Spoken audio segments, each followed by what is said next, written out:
Hey everyone, welcome. Today, we're not going to get bogged down in complex algorithms or these huge model architectures. Nope, we're going to pull back the curtain on something that's actually way more fundamental to building great AI. I want you to start thinking of yourself less like a coder and more like a data chef. Because today, we're exploring the secret ingredients, the data sets themselves, that make AI models truly powerful. All right, so here's our game plan for today. We're going to start with a big idea, quality over quantity.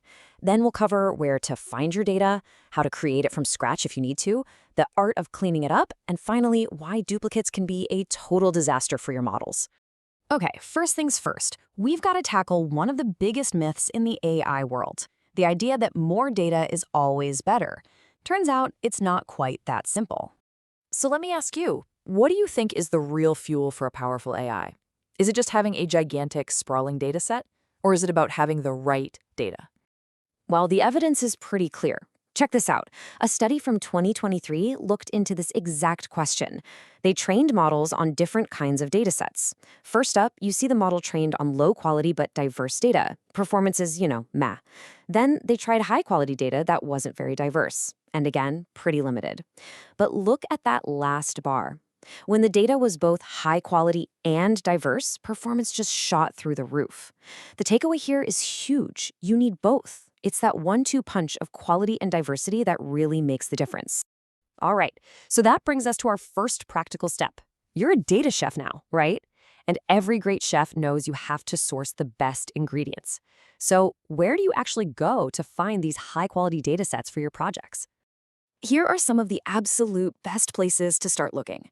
You've probably heard of Kaggle, which is awesome for competitions and finding really clean, ready-to-use datasets. Hugging Face datasets is another total goldmine, especially if you're working with text. Seriously, think of these places as your go-to online farmer's market for top-notch data ingredients. Okay, but what happens when you've searched everywhere and the perfect data for your project, well, it just doesn't exist? Do you give up? No way! You make it yourself. This is where we get into the really cool part, the magic of data synthesis. So what is data synthesis? Simply put, it's the art of creating your own data. You're basically using an AI model to generate brand new artificial data that looks and feels just like real-world data. It lets you create a data set that's perfectly tailored to exactly what you need. But, why bother? Well, a few huge reasons. First, it's way cheaper than paying an army of people to label data for you. Second, an AI is super consistent, unlike humans who can get tired or make mistakes. It's also a massive win for privacy. You can create, say, synthetic medical data for research without ever touching a real patient's private information. And get this, you can even use a giant model to create data to train a smaller, faster model, a process called distillation. Pretty cool, right? And look, this isn't just some academic theory. The pros are doing this at the highest level. A perfect example, the team that built the super powerful Llama 3 model, they leaned heavily on synthetic data, especially for teaching it how to code. And the way they did it is just genius. It was this awesome automated loop. Step 1, an AI comes up with a programming challenge. Step 2, another AI writes the code to solve that challenge. And then, this is the really clever part, a third AI acts like a super strict teacher. It writes tests, runs the code, and if it fails, it sends it back saying, try again. Only the code that got a perfect score that passed every single test was allowed into the final training data. It's like a self-improving data factory. Okay, so you've got your ingredients. Maybe you found them, maybe you synthesized them. What's next?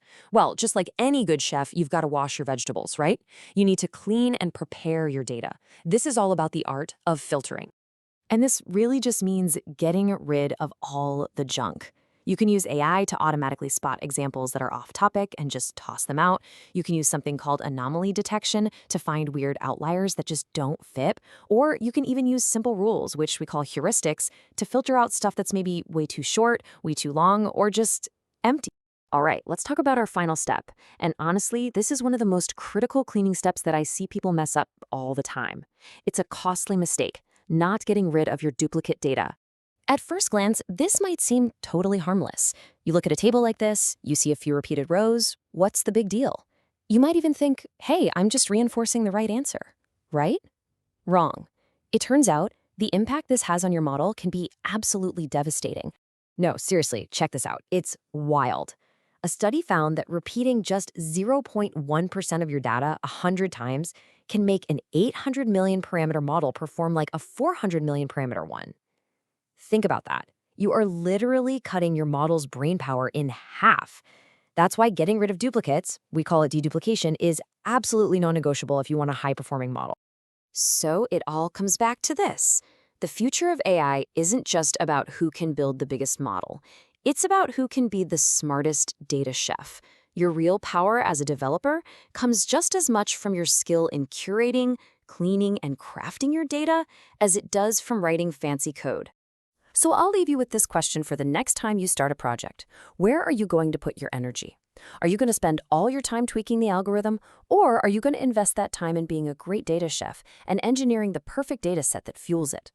The answer to that, well, that might just be your secret ingredient. Thanks for tuning in.